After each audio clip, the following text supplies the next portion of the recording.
దేవునికి మహిమ నేను చెల్లిస్తున్నాను. నాకు కలిగిన ఒక దర్శనం మీతో పంచుకుంటాను. నాకు తెలుసు ఇలాంటి పరిస్థితులు లోకంలో రాబోతుందని.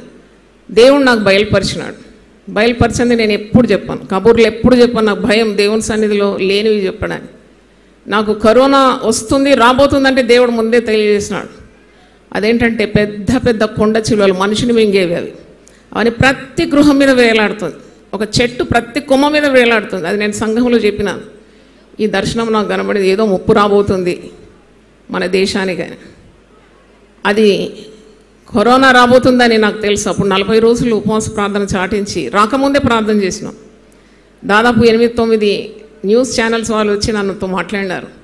ఎందుకు ఇలా ఉపవాస ప్రార్థన చేపిస్తున్నారు జనాలతో అంటే నేను అన్నాను, మాకు దేవుడు మాట్లాడతాడు, ఈ పరిశుద్ధ గ్రంథంలో ఉన్నది మేము విధేయత చూపుతాము.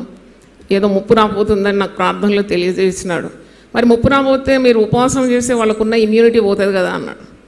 ఇమ్యూనిటీ పోదు, ఇమ్యూనిటీ వస్తుంది. ఉపవాస ప్రార్థన ద్వారా సమస్తము మేము పొందుకుంటాము. ప్రార్థన ఉపవాసం వల్లనే కానీ ఇలాంటివి దేని ద్వారా కూడా తొలగిపోదని చెప్పినాను. అలాగే జరిగింది. మరి ఈసారి నాకు యుద్ధవార్త విన్నప్పుడు ఆ రోజు ప్రార్థించిన. నేను 2 సంవత్సరాల నుండి దాదాపు 2 సంవత్సరాలు అయింది, 1 year 8 months నేను నాన్ వెజ్ మానేసి. అంటే అంత భారం ఉండేది నాకు ఇష్టం సుఖభోజనం, కానీ ఎంత భారం ఉండేదంటే ఏదో గొప్ప కీడు దేశానికి రాబోతుంది. అది inner struggle, outer struggle, inner fights, outer fights. ఇది జరగబోతుందని నాకు ముందే తెలుసు. అప్పుడే నేను ఒకరోజు ప్రార్థిస్తున్నప్పుడు పరిశుద్ధాత్ముడు నన్ను డానియల్ ఫాస్టింగ్కు చేయమని ప్రేరేపించినాడు. అది మరి 1.5 సంవత్సరం దాటిపోయింది. మరి నేను ప్రభు దగ్గర అడిగినాను, ఏంటి నన్నేమో డానియల్ ఫాస్టింగ్ చేయమన్నావు, నేను చేస్తున్నాను, సాత్విక భోజనంతో ఉన్నాను, ప్రార్థన చేస్తున్నాను, ఎందుకు ఇలాంటి కీడు మా దేశానికి వస్తుంది? ఇంత పెద్ద ముప్ప ఇది, ప్రజలు మిగిలి ఉండరు కదా, ఇంకా ఇలాగూ న్యూక్లియర్ వార్గా మారిపోతే ఎవ్వరు మిగిలి ఉండరు, దుమ్మే మిగులుతుంది కదా, ఏం ప్రభువా తండ్రి అన్నప్పుడు నాకు దర్శనం చూపెట్టిన, అది మీతో పంచుకోవాలి. అదేంటంటే పెద్ద పక్షి, అది భారతదేశం మనం ఇలాగ నేల మీద దాని మ్యాప్ ఉంటే ఆ తల భాగంలో జమ్మూ కాశ్మీర్, కింద కన్యాకుమారి, ఇరు సైడ్స్ నార్త్ వెస్ట్లో, ఈస్ట్ అండ్ వెస్ట్, ఆ పక్షి తన రెక్కలు చాపి, ఎంత పెద్ద పక్షి మొత్తం భారతదేశాన్ని ఇట్లా కాపాడుతుంది. అయితే అప్పుడే నేను అనుకున్నాను యుద్ధం ఆగిపోతుందని. వెంటనే నేను మన ప్రేయర్ గ్రూప్స్ అన్నీ చాలా ఉన్నాయి కదా, అన్ని గ్రూప్స్కు ఒక వాక్యము ఫార్వర్డ్ చేసినాను. దేవుడు నాకు ఇచ్చిన వాక్యం కీర్తనలు 46:9-11 నేను చదువుతాను. ఈ వాక్యం అందరికి పంపినాను. నిరంతర ప్రార్థన 24/7 అండ్ ఆల్ ప్రేయర్ సెల్స్. మీరు ఈ వాగ్దానం ఎత్తిపట్టి ప్రార్థన చేయండి. దేవుడు మనకు తోడుంటాడు, కీడు నుండి మనల్ని విడిపిస్తాడని నేను ఫార్వర్డ్ చేసినాను అన్ని గ్రూప్స్కు. ఆ వాక్యం ఒకసారి చదువుతాను. మీరు కూడా దేశ క్షేమం కొరకు ప్రార్థించినప్పుడు ఈ వాగ్దానం ఎత్తిపట్టి ప్రార్థించాలి. దేశం ఎవరి మీద ఆధారపడి ఉంటుంది అని నన్ను అడిగితే, ప్రార్థించే దేవుని ప్రజల మీదనే దేశ భద్రత ఉంటుంది. ఎందుకంటే వాక్యంలో పలుమార్లు దేవుడు సెలవిచ్చినాడు, దేశం భద్రంగా ఉండాలి, ప్రజలు క్షేమంగా ఉండాలి, సుఖంగా నెమ్మదిగా ఉండాలి, అల్లకొల్లలో ఉండకుండా ప్రమాదాలు లేకుండా బ్రతకాలంటే మీరు మనుషులందరి కొరకు ప్రార్థించాలి, రాజుల కొరకు, అధికారుల కొరకు, మరి విజ్ఞాపనలు, ప్రార్థనలు, యాచనలు చేయాలనే ఆదేశం వాక్యంలో మనం చూస్తున్నాం. మరి యేసుప్రభు పుట్టినప్పుడే యెషయా ప్రవక్త ప్రవచిస్తాడు కదా, యెషయా 9:6లో ఆయన భుజముల మీద రాజ్యభారం ఉండే. కనుక ప్రార్థన మనం దేశం కొరకు చేయడం చాలా ఉత్తమం. అది రాజులు ఆయన వశంలో ఉన్నారు. No king can take an independent decision without God's way. అంటే దేవుని సెలవు లేకుండా ఒక రాజు కానీ, రాజులకు రాజు కానీ, గొప్ప వీరుడే కానీ, they cannot take a decision. Because when people pray, God will change the king's heart.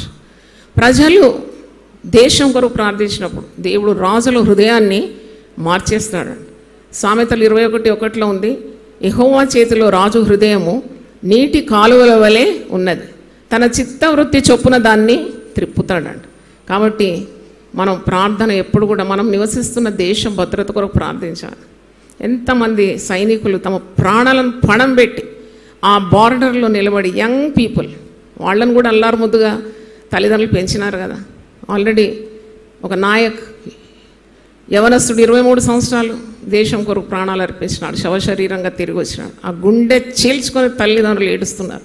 అంటే ఇలాంటివి చూసి కూడా మనం స్పందించం ఎందుకు? మీరు సైనికుల కొరకు ఎప్పుడైనా ప్రార్థించినారా? రైతుల కొరకు ఎప్పుడైనా ప్రార్థించినారా? పోలీస్ శాఖ వారి కొరకు ప్రార్థించినారా? ముఖ్యమంత్రుల కొరకు చేసినారా? Cabinet ministers, MLCs, MLAs, prime minister, everyday I pray for PM Modi గారు, ఆయన బృందం ఉంది కదా, వారందరి కొరకు నేను ప్రార్థన చేస్తాను. ఎందుకంటే అధికారం దేవుని యొద్ద నుండే వస్తుంది. Every power comes from God. మరి వారి కొరకు మనం ప్రార్థన చేయకుంటే ఎలాగ? దేశం ఎలాగ భద్రంగా ఉంటుంది, సుభిక్షంగా ఉంటుంది? కాబట్టి pray for the leaders, growing leaders అనే అంశం మీద 10 రోజులు చిన్న బిడ్డలకు మనం తరివి తెచ్చినాం. మరి దేవుడు మనకిచ్చిన నాయకుల కొరకు, కాపరుల కొరకు, అధికారంలో ఉండేవారి కొరకు ప్రార్థన చేస్తేనే మనం సురక్షితంగా ఉండగలం. యుద్ధము ఎంత కీడు తెస్తుంది? ఆస్తి నష్టం, ప్రాణ నష్టం, ఉన్న సదుపాయాలన్నీ పోగొట్టుకోవడం, చివరికి ప్రాణాలు కూడా పోగొట్టుకోవడం. కాబట్టి కొద్దిగా కూడా ఆలోచించాలి. Be serious in your thinking. అయితే పరిశుద్ధ గ్రంథం వాగ్దానాల మరి ఒక గని, వాగ్దానాలు స్వతంత్రించుకోవాలి, ప్రార్థించాలి, పొందుకోవాలి. ఇక్కడ 46 కీర్తన 9 నుండి 11 నేను చదువుతున్నాను. ఇది ఎత్తిపట్టి మీరు ప్రార్థించండి. మళ్ళా కీడు రాకుండా దేవుడు మనల్ని కాపాడుతాడు. ఆయనే బూదిగంతముల వరకు యుద్ధములు మాన్పువాడు, విల్లు విరుచువాడును, బల్లెమును తెగనరుకువాడును ఆయనే, యుద్ధరథములను అగ్నిలో కాల్చివేయవాడు ఆయనే. ఊరకుండుడి నేనే దేవుడనని తెలుసుకొనుడి, అన్యజనులలో నేను మహోన్నతుడనగుదును, భూమి మీద నేను మహోన్నతుడనగుదును.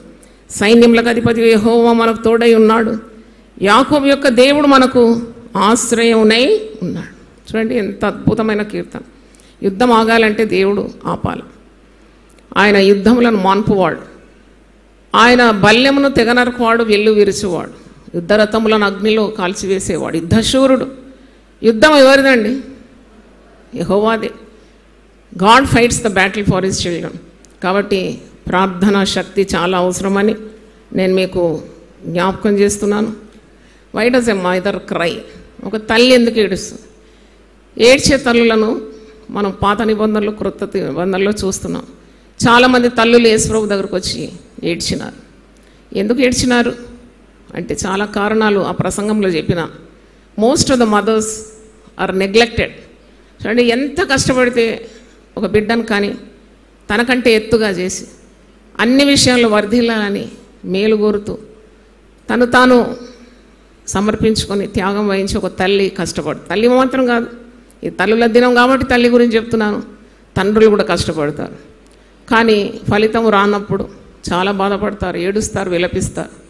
పిల్లలను పెంచి పెద్ద చేసి మాట వినకుంటే తల్లి ఏడుస్తుంది, తిరుగుబాటు చేస్తే తల్లి ఏడుస్తుంది, ఆమె చేసిన ప్రయాసం వ్యర్థమైపోతే తల్లి ఏడుస్తుంది, ఆమెకు అనారోగ్యత వస్తే ఎవరింట్లో పట్టించుకోకుంటే తల్లి ఏడుస్తుంది, తను నమ్ముకొని తన ఇంటి వారిని తన సమస్తం వదులుకొని కట్టుకున్న భర్త తన మీద ప్రేమ చూపెట్టుకుంటే తల్లి ఏడుస్తుంది, ఇంటి పురుషుడు స్త్రీలోలుడైతే తల్లి ఏడుస్తుంది, పరస్త్రీ వ్యామోహంలో పడితే తల్లి ఏడుస్తుంది, తాను సంపాదించిందంతా నీళ్ల పాలు చేస్తే తల్లి ఏడుస్తుంది, ఆర్థిక ఇబ్బందుల్లో కుటుంబం పడిపోతే ఏడుస్తుంది, వడ్డీలు చక్రవడ్డీలు కడుతూ మరి ఆదరణ లేక ఇబ్బందుల పాలైనప్పుడు తల్లి ఏడుస్తుంది.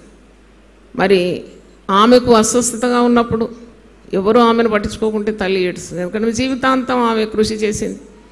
ఆమెకు ఆరోగ్యం సరిలేనప్పుడు తల్లిని అలక్ష్యం చేస్తారు. They take for granted. అంతే, తల్లి అంటే తల్లి అంతే. ముసలితనం అట్ట పడి ఉండాలా, చేస్తూనే ఉండాలి, పని చేస్తూనే ఉండాలి, ఒక మెషిన్ లాగా.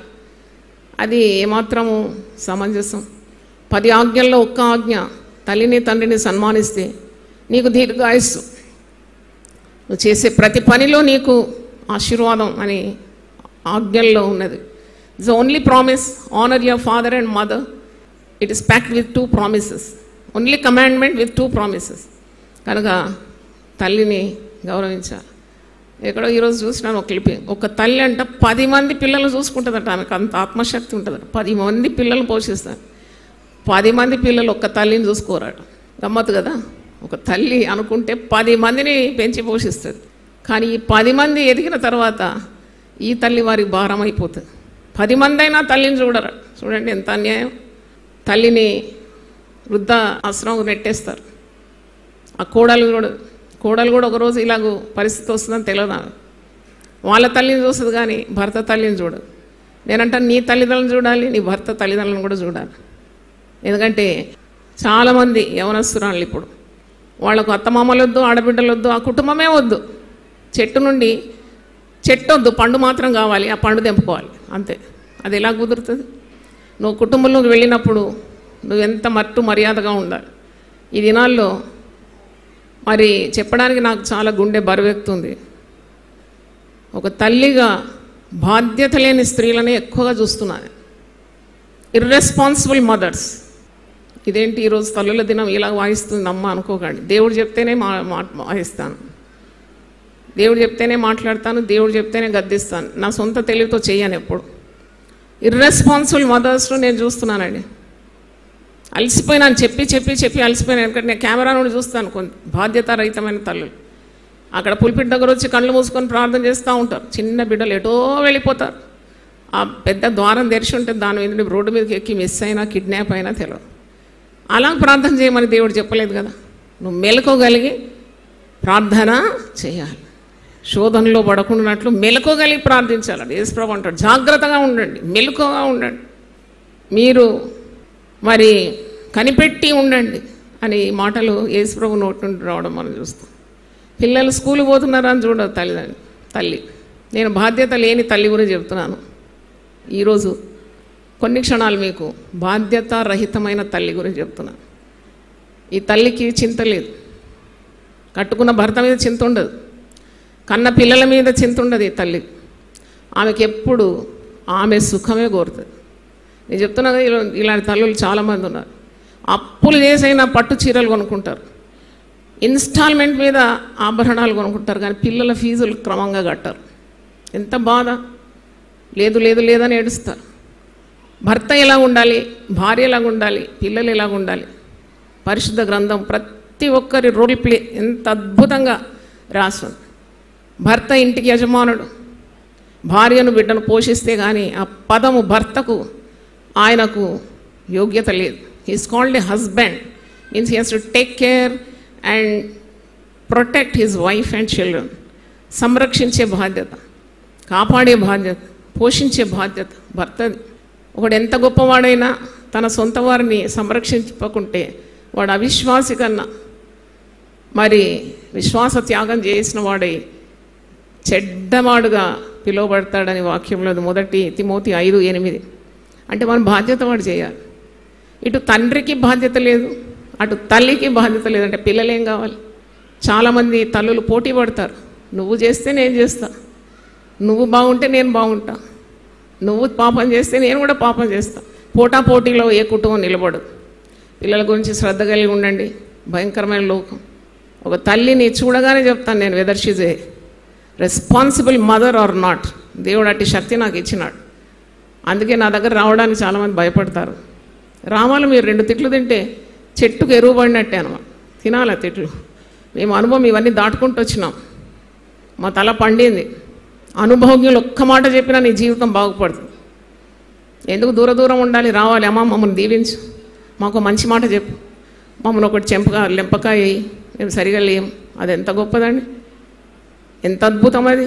పెద్దల ఆశీర్వాదం నీ జీవితంలో ఉండాలి. చెప్పిన మాట కూడా వినరు. ఎన్ని గద్దించినా, ఎన్నిసార్లు వారిని మరి చక్కదిద్దాలని ప్రయత్నించినా గడప దాటగానే అన్నీ మర్చిపోతారు. మళ్ళా యథాతథ ఉంటారు. This is not the way. తల్లి ప్రభావము ఇంటిలో చాలా గొప్పది. తల్లి ప్రభావము భర్త మీద ఉంటుంది, తల్లి ప్రభావము తన పిల్లల మీద ఉంటుంది. We cannot overlook it. పరిశుద్ధ గ్రంథంలో తల్లి ఎట్టిదో బిడ్డ అటిదే. తల్లిలాగా తయారవుతుందండి బిడ్డ. ఇది నా ఆడపిల్లల మాట వినడం లేదు. ఎందుకంటే భర్త మాట ఈ తల్లి వినదు. అక్కడనే స్టార్ట్ అయింది పాపం. భర్త లోబడి ఉంటే తల్లి, పిల్లలు కూడా ఆ విధంగా క్రమంలో వస్తారు. ఇక్కడ ధిక్కరింపు, కయ్యాలు, కలహాలు, కొట్టుకోవడం, చెడ్డ మాటలు, బూతులు ఇవే నేర్పితే పిల్లలకు. నీవు దేవుని వాక్యాన్ని ప్రేమిస్తే, దేవుని మాటలు అడుగుజాడల్లో ఉంటే, నీ పిల్లలు ఎప్పుడూ మరి భవిష్యత్తులు పాడుగాకుండా ఎప్పుడు కూడా వారు పాడుగారు. God will preserve them. ఎందుకంటే నువ్వు దేవుని వాక్యాన్ని విధేయత చూపినప్పుడు నీ పిల్లల్ని ఆశీర్వదించకుండా ఉంటాడా? బాగా ఆలోచించండి. పరిశుద్ధ గ్రంథంలో సుఖభోగముల యందు ఆసక్తి గల స్త్రీ అది బ్రతుకుచుండినను చచ్చిన దాంతో సమానం. సుఖాసక్తి గల స్త్రీలారా దేవుని మాట వినుడి. మీరు ఎంతమంది ఉదయం లేస్తారు? పోనీ 3 గంటలంటే మీ వల్ల కాదేమో, 4కు లేస్తారని ప్రశ్న అడిగితే నాకు తెలుసు ఒక్కరిద్దరు తప్ప ఎవ్వరు కూడా చెయ్యి ఎత్తలేరు. మీకు నిద్ర కావాలి, మీరు బాగా నిద్రపోతారు. శోధనలో ప్రవేశించకున్నట్లు మేలుకోగలిగి నువ్వు ప్రార్థన చేయాలి. ఉదయం లేవగానే you have to be filled with the presence of God. ఎందుకంటే నీ కుటుంబ భద్రత కొరకు, పాపము నీ కుటుంబంలో ప్రవేశించకున్నాడు, నీ భర్త పెడదారులు పోకున్నాడు, పిల్లలు పెడదారులు పోకున్నాడు, ప్రార్థన నీ వలయము నీ వేయాలి కదా. యోబు కుటుంబం చుట్టూ దేవుడు ఏం వేసినాడు? కంచె వేసినాడు. Satan could not touch Job's family because God has put a fence. మరి అనుమతి కావాలి, దేవుని అనుమతి లేక నీ దగ్గర ఏది లేదు. కనుక ఉదయం తల్లులు లేచి ప్రార్థనలో గడిపితే ఎంత జ్ఞానం ఇస్తాడండి. When you get up early you will get $1 billion ideas అండి. అది నా అనుభవంతో చెప్తున్నాను. ఉదయమే లేస్తే ఎన్ని గంటలు నువ్వు ముందు ఉంటావు అందరికంటే? లేవరాదు. సోమరితనం. పిల్లలకు సరి అయిన క్రమం నేర్పియరు. నిన్న ఒక 10 మంది 12 మంది వాలంటీర్స్ నా రూమ్కి వచ్చి ఏదో పని చేసి వచ్చినారు, అలసిపోయినారు, చెమట కక్కుతున్నారు. నా రూములో నాకు ఇబ్బంది అయింది. నేను అన్న, మీరు పడుకునేటప్పుడు ఎంతమంది స్నానం చేసి పడుకుంటారంటే 2 చేతులు ఎత్తినారండి. ఈ చెమటతోటి ఇలాగూ ఈ గబ్బుతోటి పండుకుంటారా మీరు? మీ తల్లిదండ్రులు నేర్పియలేదా మీకు? I was very particular about children when they are growing. రాత్రి పళ్ళు దోంపిచ్చే నేను పండబెట్టేది. అది వాడు పెద్దవాడైనప్పుడు కూడా వాడు మర్చిపోడు. నీ పిల్లలు నడవలసిన మార్గం నేర్పిస్తే పెద్దవారు ముసలి వాళ్ళైనా మర్చిపోరండి. చూడండి, నేనన్నా మీరు ఎంతమంది రాత్రి పడుకునేటప్పుడు పళ్ళు దోముతారండి? 2 చేయొద్దున. నేనన్నా మేము భవిష్యత్తులో మంచిగా ఉండాలంటే రాత్రి పడుకునేటప్పుడు పళ్ళు దోమ. ఇది తల్లి చెప్పాలి. తల్లి తన బిడ్డలకు క్రమం నేర్పియాలి. Heaven's first law is order, discipline. ఇది నేర్పియారు తల్లులు. వాళ్ళు చేస్తే కదా. వాళ్ళ దగ్గర శుచి శుభ్రం లేదు. ఇల్లాళ్ళు దినమంతా పనిచేసి అలాగే బెడ్కి ఎక్కుతారు. అంటే ఇది చిన్న కార్యం అని మీరు అనుకుంటున్నారా? It will shape your destiny. ఆ మాట వినండి మీరు. మీ తలరాత మార్చేస్తుంది చిన్న చిన్న కార్యాలు. A small leak will sink a great ship అంట. చిన్న కార్యం పోయి 5 నిమిషాల్లో పళ్ళు దోమి స్నానం చేసి బట్టలు మార్చుకుంటే నీకు ప్రార్థన చేయాలనిపిస్తుంది, పరిశుద్ధ గ్రంథం చదవాలనిపిస్తుంది, దేవుడు చేసిన మేలు నీకు గుర్తొస్తుంది, సుఖ నిద్ర వస్తుంది. గీక్కుంటూ గోక్కుంటూ రాత్రంతా చిందర వందరగా పడుకోరు మీరు. చూడండి, ఇట్స్ ఎ స్మాల్ థింగ్. నేను చెప్పేది, నాకు ఇలా చెప్పాలంటే 1000 నామాలు చెప్పినట్టు 1000 చిట్కాలు రాయగలని అంత అనుభవం ఇచ్చినాడు. రాయాలన్నా 1000 చిట్కాలు? ఎందుకు మళ్ళా ఆ డోజ్ అనుకుంటారు కదా. అయితే అంటే నేను జీవితంలో ఊరికే ఒకరు పైకి రారండి, ఊరికే మీ పిల్లలు పైకి రారు. కొందరు పిల్లలు చూస్తే ఆ తల్లి ఎట్టిదో నేను చెప్పగలను, కొందరు పిల్లలు చూస్తే ఆ తల్లి ఎట్టిదో నేను చెప్పగలను. క్రమ పద్ధతిలో ఉన్న తల్లి తన పిల్లలను క్రమంలో చక్కగా స్నానం చేపించి బట్టలు మార్చి తలదూసి పంపిస్తుంది. అంటే నేను ఎందుకు చెప్తున్నానంటే పిల్లలను కనడం సరిపోదండి, పిల్లలను కంటారు, దట్ ఈస్ ఈజీ. కానీ ఆ గర్భఫలాన్ని దేవుని మార్గంలో నడిపించడం, క్రమం నేర్పించడం, పద్ధతులు నేర్పించడం ఎంత ముఖ్యమైనదండి. ఆడపిల్లలకు తల్లులు పని నేర్పియరు. పని చేస్తే పిల్ల చేతులు కమిలిపోతుంది, నల్లగా అయిపోతుందండి.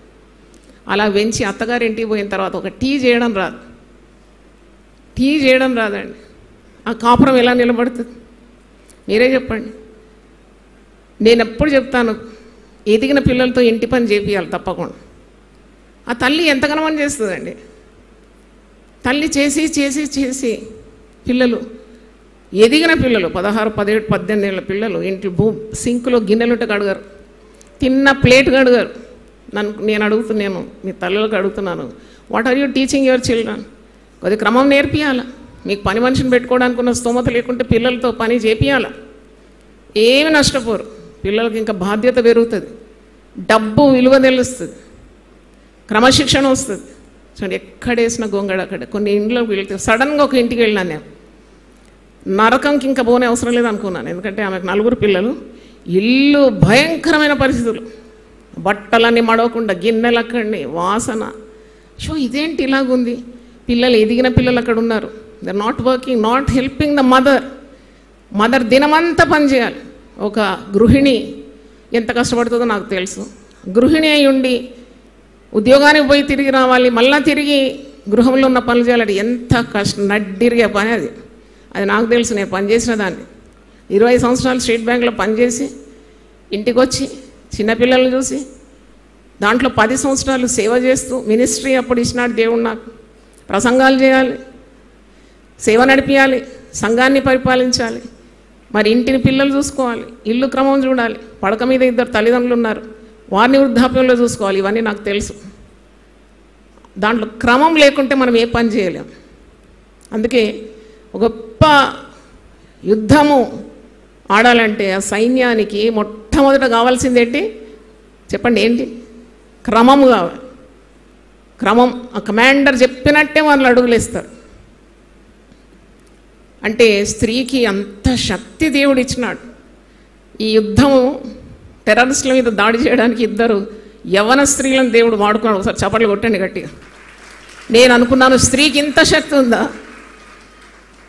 ఆమె పేరు Sofia Qureshi, lieutenant colonel, commander, flight commander, యుద్ధ జెట్ ప్లేన్, ఆ యుద్ధ విమానాన్ని నడిపిస్తుంది.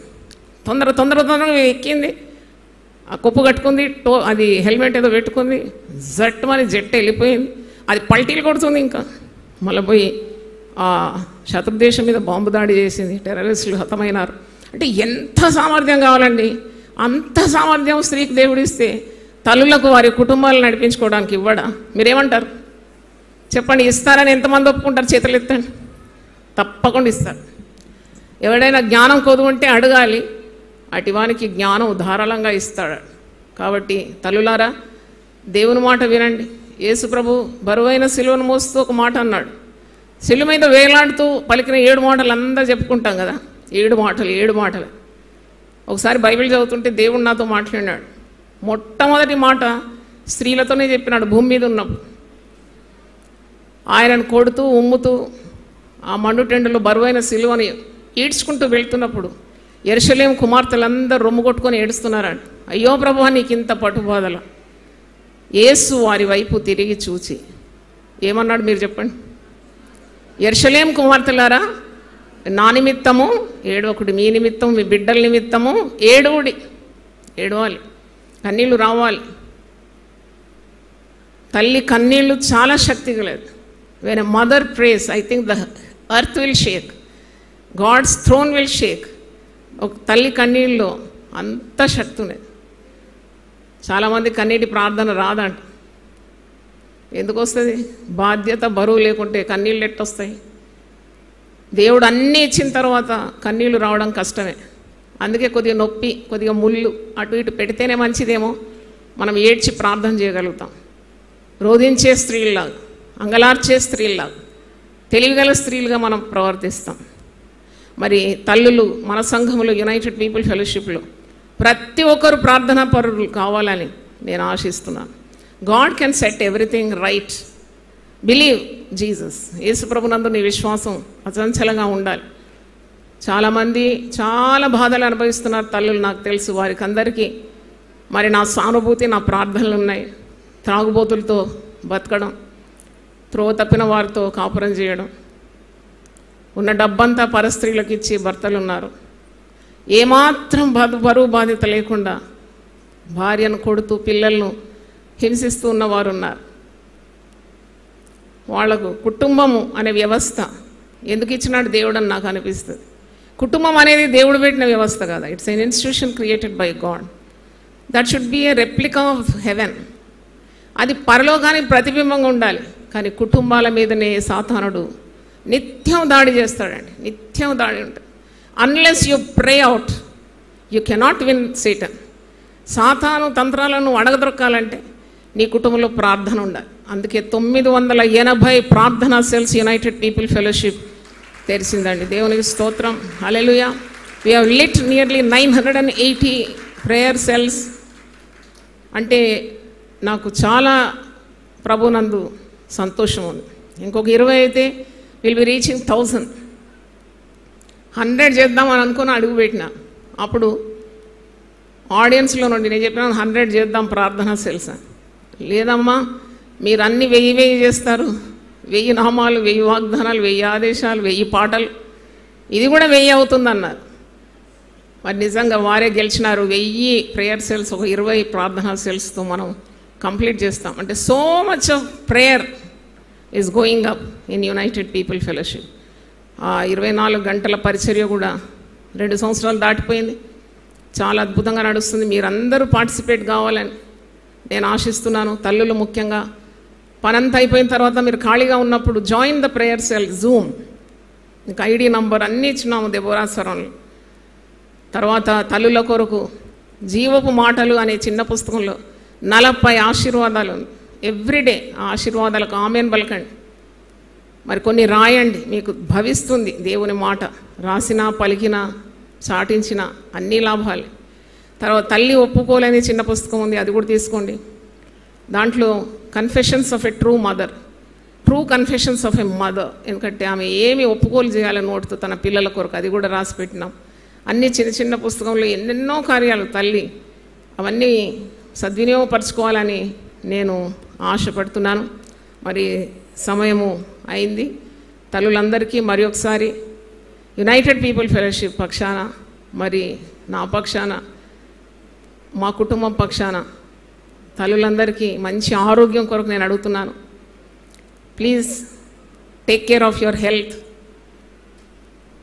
హెల్త్ పోయిందంటే మీరు ఏం చేయలేరు. మీరు హెల్త్ను అంటే మీ ఆరోగ్యాన్ని అలక్ష్యం చేయకండి. మీరు బాగున్నంతసేపు మీరు చెల్లిన రూపాయి మీకు బాగాలేకుండా మీరు నీరసించిపోయి పడకబడితే మేము చూసే దిక్కు ఉండరు. కాబట్టి నాతో చెర్రీలు మాట్లాడుతుంది లండన్ నుండి. అప్పుడు ఆమె ఒక మాట అన్నది, అమ్మా మన ఇండియాలో స్త్రీలు they don't take care of their health. మా దగ్గర లండన్లో నా neighbour, she's 90 years old but she drives her car అన్నది. నాకు ఎంత సంతోషమైంది. తర్వాత ఆమెకు ఎంత టైం ఉందంటే నన్ను ఒక డాటర్లాగా చూసుకొని వచ్చి నా దగ్గరకు వచ్చి పిల్లలు ఎట్లున్నారు, నువ్వు ఎట్లున్నావు, తిన్నావా అని అడుగుతుంది. దేవా ఇంత గొప్ప మేలు చేసినావు, నేను లేకున్నా మంచి వృద్ధాప్యంలో ఉన్న సీనియర్ మదర్ను చెర్రీలు పక్కన ఇచ్చినావు కదా. ఆమెను చూసి అంటుంది, అమ్మా they drive their own car. పిల్లలు ఎవ్వరు ఉండరు వాళ్ళ దగ్గర, అందరు దూర దూరం ఉంటారు. They are fit, they are healthy. వాళ్ళు ముక్కుతూ మూలుగుతూ గునుగుతూ సనుగుతూ ఉండరు. They are very happy, happy go lucky. ఎప్పుడు సంతోషంగా ఉంటారమ్మా ఇక్కడ ప్రజలు. లండన్ భార్యాభర్తలు సంతోషంగానే ఉంటారు. చక్కగా గేమ్స్ ఆడతారు, బైబిల్ చదువుతారు. చర్చ్ గోవర్స్ చాలామంది చర్చ్కు వెళ్తారు. అన్ని క్రమ పద్ధతిలో ఉంటుందమ్మా. ఎంత బాగుంటుంది ఇక్కడ అని చెప్తుంది నాకు. ఇక్కడ 30 ఏళ్లకే ఏ పని చేత కాదు తల్లులకు. ఇద్దరిని కానీ ఇలాగా ఉన్న ఆరోగ్యం అంతా పోతుంది, చతికిల పడిపోతారు. అట్లుండదు. Keep up your body, eat less, work more. ఇక్కడ స్త్రీలను చూస్తే ఏ పని కాదు. ఎందుకంటే they don't maintain their body. అధికంగా తినేస్తారు. నేను పొద్దున్న కూడా చెప్పిన, మిగిలిందంతా తినేస్తారు. ఏది వేస్ట్ చేయొద్దాడు. భర్త తిన్నది మిగిలింది, పిల్లలు తిన్నది అంతా ఊడ్చుకొని తినేస్తే ఎంత విపరీతంగా లావెక్కిపోతాను. నీకు తెలివి ఉండాలి. నీ ఆహారంలో కొద్దిగా పేదలకు ఇవ్వాలి. దేవునికి స్తోత్రం, హల్లెలూయా. ఫ్రిడ్జ్లో మూలకు మురుగుతుంది కానీ ఇవ్వరు, పేదవారికి ఇవ్వరు. శ్రద్ధ లేదు. ఇంట్లో పనిచేసే పనావిడకి ఇవ్వరు. ఏం కరిగిపోతుంది. దేవుడు నీకు ఇచ్చినప్పుడు నువ్వు అనుభవిస్తే, నీకు ఇచ్చిన దాంట్లో కొద్దిగా పేదవాళ్ళకి ఇస్తే, బీదలను కటాక్షించువాడు ధన్యుడు, అటివాడు యెహోవాకు అప్పిచ్చువాడు. హల్లెలూయా చెప్పండి గట్టిగా. దేవునికి అప్పిస్తావంట బీదలను కటాక్షిస్తే. తర్వాత కొద్దిగా వాకింగ్ చేయడం, కొద్దిగా స్ట్రెచ్ ఎక్సర్సైజ్ చేయాలి, కొద్దిగా హెల్త్ చూసుకోవాలి. మరి దేవుడు ఎందుకు మనకు ఆలోచన శక్తి ఇచ్చినాడు, ఎందుకు జ్ఞానం ఇచ్చినాడు, ఎందుకు ఈ మెదడు పెట్టినాడు మీద? అప్పర్ స్టోరీ మనది వేకెంట్ లేదు కదా. మెదడు పెట్టినాడు, ఆలోచన శక్తి ఇచ్చినాడు. నీ భవిష్యత్తు గురించి నువ్వు ఆలోచించావు. సామెతలు 31లో ఉంది, ఆమె రాబో దినముల గురించి ఆమె చింతించదంటే. ఎందుకంటే she's updated everything. She's perfectly going with the time and tide. అంటే ఆమెకు తెలుసు అన్నమాట రాబో కాలంలో ఆమె ఎలా ఉండాలి, ఆరోగ్యంగా ఉండాలని, శక్తివంతమైన స్త్రీగా ఉండాలని, భర్తకు పిల్లలకు బరువుగా ఉండకూడదని ముందే ప్లాన్ వేస్తుంది అనమాట. అందరూ ఒకసారి లేచిలు పడితే ప్రార్థన చేస్తాం. నీ చేతితో నన్ను పట్టుకు, నీ చిత్తంలో నన్ను నడుపు, నీ చేతితో నన్ను పట్టుకు, నీ చేతితో నన్ను నడుపు, శిల్పి చేతిలో శిలను నేను, అనుక్షణము నన్ను చెక్కుము. శిల్పి చేతిలో శిలను నేను, అనుక్షణము నన్ను చెక్కుము. ప్రార్థన చేసుకుందాం. ప్రభువా, నీ పరిశుద్ధ నామమునకు స్తోత్రం. నీ ఆత్మవర్షం మా సంఘం మీద కుమ్మరించి గొప్ప ఉజ్జీవం మా కనులారా చూడాలని, మా దేశాన్ని మీరు భద్రంగా కాపాడమని యేసు నామములో అడిగి వేడుకుంటున్నాను తండ్రి, ఆమేన్. తండ్రి దేవుని ప్రేమ, యేసు క్రీస్తు కృప, పరిశుద్ధాత్మ సహవాసం మనందరికీ సదాకాలం తోడుగా ఉండును గాక. ఆమేన్, ఆమేన్.